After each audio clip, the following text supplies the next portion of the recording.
फिर कहाँ इंटेंशन है जी भाई तुम्हारा, वो तो भी बताओ मेरे को. రంగు చూసుకో దీపక్ అని చెప్పిన. ఒక ఫ్యూ వీక్స్ బ్యాక్ మేము ఎడిటర్ కోసం వెతుకుతుండే and we came across a potential profile.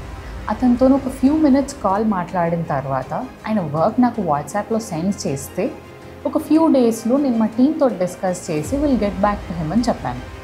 One night he was actually drunk and నాకు నైట్ 12 ఎలా మెసేజ్ చేశాడో చూడండి.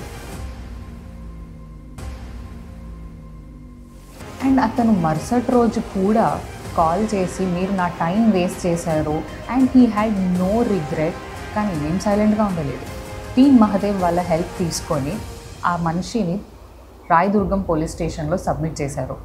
అండ్ అక్కడి నుంచి SI Bhavani madam and SI Srinivas గారు మాకు హెల్ప్ చేశారు. సో కాల్లో అతనితో సారీ చెప్పడానికి కాల్ చేస్తే this is how he apologised. Deepak చెప్పండి.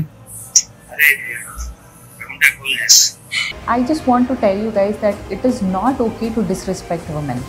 మీకు నోరు ఉంది కదా, ఫ్రీడమ్ ఉంది కదా అని చెప్పి ఆడవాళ్ళని ఎలా పడితే అట్లా మాట్లాడకూడదు.